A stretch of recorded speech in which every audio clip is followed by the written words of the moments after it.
All right, guys, welcome to another episode of Wholesale with Joe. So, this is a really important video, an important topic I want to discuss. I want to discuss the importance of how to properly negotiate with sellers. A big problem I'm seeing in this business is that a lot of people that are getting into wholesaling real estate are locking up so many deals, but they're not able to close on them because they're getting for them for too high of a price. So I'm going to break down this particular video that's going to be, we're going to go over a specific deal and we're going to go over the tools and tips on how we negotiated with the seller and got the contract. I have an amazing acquisition manager that got the contract on this deal, and we made over $38,000 on this deal. So this is an awesome one to go over. So I'm going to go over the example real quick. So let's take a look at the property real fast. So I got this, I got this lead through our website. So we got this little house right here in Stuart, Florida, and it was a lead from a sibling. So there's four heirs to the property. Mom had passed away from an unfortunate incident, and they needed to sell the property because nobody was living in it. And yeah, it was vacant, and they were ready to sell. But we realized that there's going to be a process to it because they had to go through probate. So it was going to take a few months to be able to get the deal. So my acquisition manager immediately, once we get a hold of the seller, he goes up to the appointment and he sits down with them. And one of the biggest things we did in this particular appointment is that we just didn't meet with one of the heirs. We met with all of them.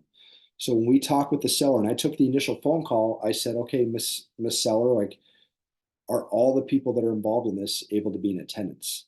And she said yes. So we got all of the siblings there on the appointment. So my acquisition manager, Lewis, can sit down and talk with all of them. And they were in a position where they were ready to put an agreement together. So he sits down with them. Everybody's there in the room. Everybody's on board to sell. And that is, oh, that's key to doing this. Because I've seen a lot of other wholesalers that will lock up a deal and they don't have all of the people that are on title to sign for the contract. And so they try to sell a deal and then they go to closing. So, oh, we have two other people that need to sign on this. Or do they want to sell? And they'll find out either that that person's dead, you need to go through probate, or one of the people doesn't want to sell. And just because you got five people that are willing to sell, but one of the siblings isn't, it doesn't matter. You need to get permission and an agreement from everybody. So that's one tip. And so my acquisition manager went there. These people, they were ideally trying to get it for a price that they can walk away with around $20,000 a piece. So it was like 20 to 25,000. So they wanted around 90 to $100,000 for the property because there's four heirs. So this property was really beat up. It was almost a tear down. And so my acquisition manager did an amazing job. He said he sat down with them and found out what was going to be most important to them and getting the deal done. So one, they didn't have the money to be able to come up with to pay for the probate proceedings. So fortunately for us, through a referral from Scott Markowitz, a wholesaler I do a lot of business with, he has an attorney that we're able to use that doesn't charge his attorney fees until closing. So there's situations where I've paid for attorney fees up front and we get reimbursed with it at closing, or we have an attorney now that we use that will not charge, they'll get charged on the HUD, they'll get charged on the settlement statement, so that you don't have to pay them anything, you don't have to pay this attorney anything until you close. So we found him, he's been a great resource for us. He does probate really quick. So that was an important thing for the sellers, like, hey, we don't have the money to pay for this, so how are we going to go through probate? So most wholesalers, especially the new guys, they can't do deals like that because they either may not have the capital to do it, or they don't have an attorney that won't charge them until closing. So that was one thing. And then leaving the property in as is condition. Like, there was crap all over the place. Like, this property needed a ton of work. And they say, we just need to know that we don't have to do anything with the property. There's some code violations and things like that against the property. Can you handle that? We said yes. So as a part of the process, Lewis, when he negotiated with them, is that he offered them initially a price. Like I said, they wanted between 90 to $100,000. So he offered them a price that he knew that they were going to say no to. And why do we do that? So we learned this process called the anchoring process. We learned this from Chris Voss, who wrote the book Never Split the Difference, which I highly recommend buying. And this book teaches you how to properly negotiate with sellers. Because what Chris Voss says, he's like, negotiating does not start until the seller in this particular situation says no. And the reason that is that you want to make sure the seller feels like they have all the control in the process and that they're the ones making the decision.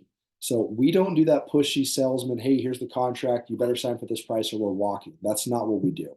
We want to make sure that the sellers feel comfortable with working with us and want to sign with us because we're providing them as much value as possible and we're making sure we're still giving them a price that makes sense for not only them, but for us.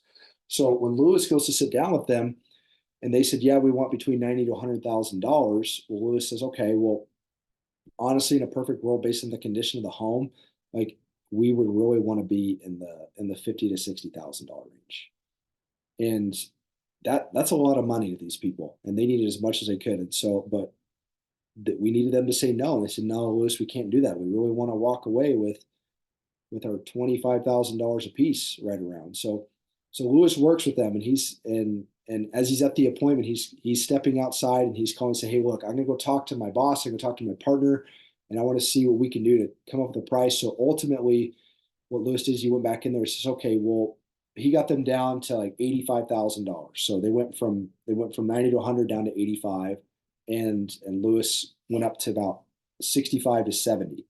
So what he was able to do is say, okay, well, look, like we're really trying to push the numbers to make it work. And he says, well, what if I can do 73,350 for the property? So he came back at a very specific number. And why did he do that? He did that to show that he was making a maximum effort to come up with a price that took specific time and energy to show like, hey, this is the amount that we need to be at. Chris Voss talks about this in his negotiating tactics. When you come back with a number, come back with a very specific number, and usually it makes sense to come up with an odd number.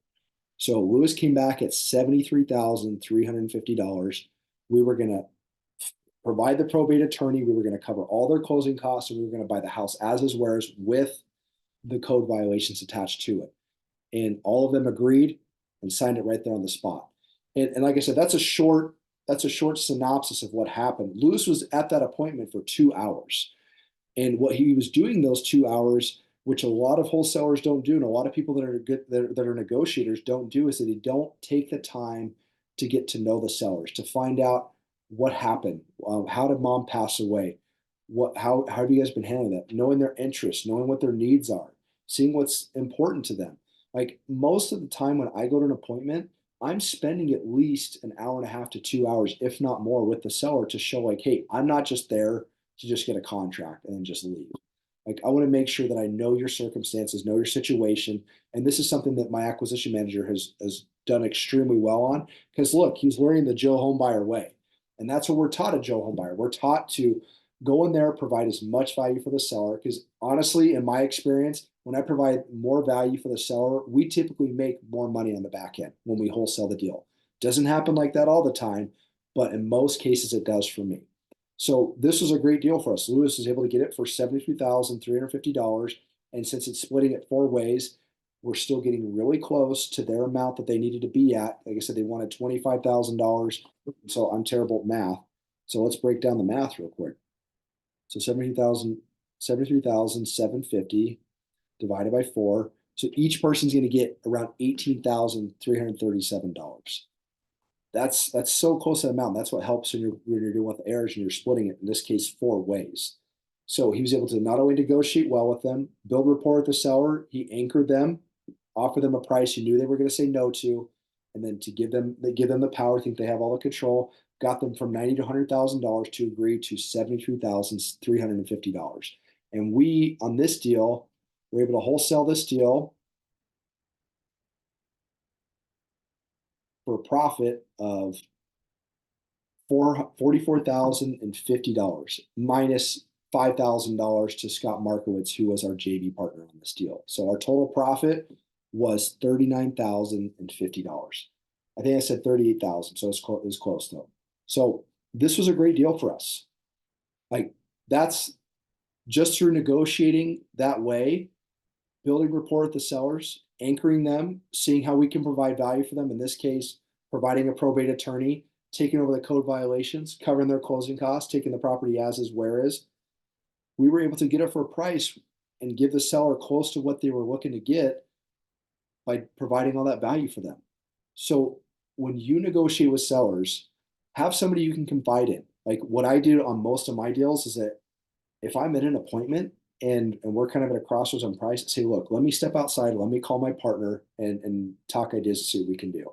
So I'll step outside and I'll sometimes I won't call, but I'll take time to look over the numbers to try to come back and see whatever value we can provide for the seller, not just price, and to say, okay, well, look, like this is the price point that we need to be at. Come back with a very specific number. Like I said, make it an odd number to show that you're putting in significant effort to try to come up with something that makes sense for them. This has served me so well in the last 5 years I've been doing wholesaling real estate, in the last 2.5 years that I've done it doing my own business as a wholesaler. So I hope these tips help you, and I hope you apply them to your business and your wholesaling deals so you can not just get contracts and then cancel them or make very little money, but then get deals where you can make tens of thousands of dollars and you no longer have to cancel on your sellers anymore. Provide these tips and tools and you will be successful. Thank you so much for joining Wholesale with Joe. I'm your host, Devin Hager.